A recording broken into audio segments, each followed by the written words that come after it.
Star City started out looking like a simple spin-off, a chance to see the other side of the Iron Curtain in the world of For All Mankind. Created by Ben Nadivi, Matt Wolpert, and Ronald D. Moore, it began as a companion piece to that show's alternate space race. But by the time Season 1 wraps up, it's carved out an identity all its own, and it's turned the politics behind these space missions up to 11. Remember, going in, everyone thought the chief engineer's biggest achievement, the Venus mission, was doomed to fail. But by the end, there's actually a glimmer of hope. Here's where we leave off.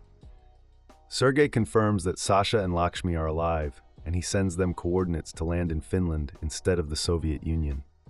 But when Lyudmila finds out what he's done, it kicks off a tense, explosive confrontation. One that ends with Sasha getting himself arrested on purpose just so Lakshmi can slip across the border. Apple TV hasn't officially confirmed a Season 2 yet, but fans are already desperate to know what happens next to these characters. And if things go well, the best-case scenario has Season 2 landing sometime in 2028. So let's break down where this story could go. What happens to Sasha, Tanya, and the others? Even without an official renewal, the Season 1 finale leaves the door wide open for more story. Irina Morozova and Sergei Nikolov, our two anchor characters from the For All Mankind universe, are both still very much in play, and there are still decades of history left to cover before this timeline catches up to that one. Then there's Tanya. She started a new life in Paris, but she's being followed. Right now, it's basically a coin flip on who's tailing her, a Russian agent or an American one, and whichever way that goes could completely shift the direction of the story. Given how much the show has invested in her character, don't be surprised if Tanya ends up right in the middle of the political chaos going forward. And then there's Sergei and the chief designer. Season 1 leaves their fate hanging. The last time we see them, they're being driven off in a truck that's almost certainly headed for prison. Now Sergei is too important to the future of the Soviet space program for the show to be done with him, so expect his story to continue. The chief designer is a different story. He's already been shown as a man past his limits, without the resources to launch another mission, which actually lines up with why the Soviet space program stalls out for decades in For All Mankind. Even so, there's plenty of political drama left to mine here, and the show could easily lean into the same time-skipping structure that made its predecessor work. The cast for Season 2, who's back, who's not. Season 1 didn't hold back on surprises, including some major cast departures, so a potential Season 2 is going to look noticeably different. Agnes O'Casey is expected to return as Irina Morozova, who's really the connective tissue holding this whole story together. Rhys Ifans looks likely to reprise the chief designer, since that character has so far managed to dodge the full wrath of the Soviet state. Same goes for Joseph Davies as Sergei Nikolov, who's expected to take on an even bigger role as the story edges closer to the events of For All Mankind.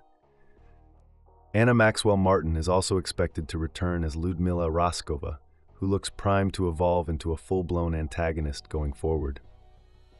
As for Sasha, Anastasia, and Lakshmi, their futures are much murkier.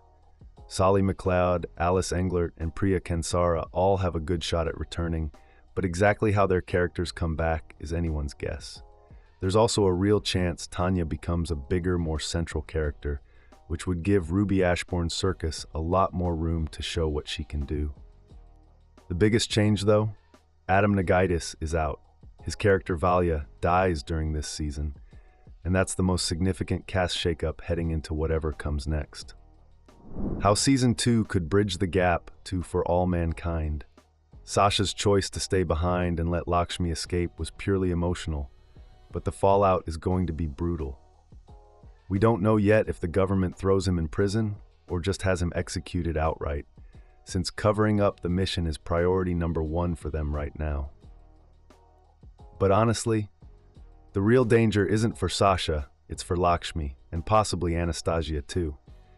Since Lakshmi actually makes it out of the Soviet Union and reaches Finland, there's a genuine chance that the world could learn the truth about the Venus mission and just how catastrophic it really was.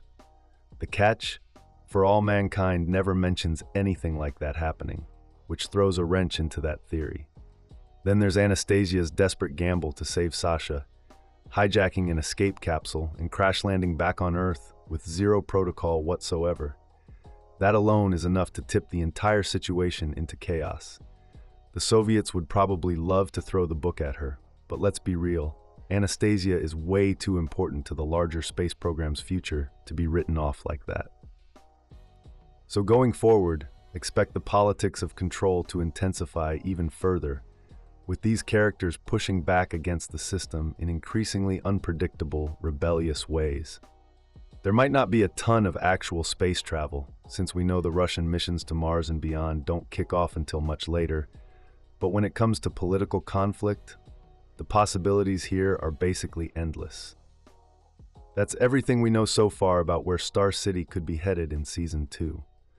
Let me know down in the comments who you think is following Tanya, and whether you think Sasha makes it out alive. Thanks for watching. If you enjoyed this video, make sure to like and subscribe for more.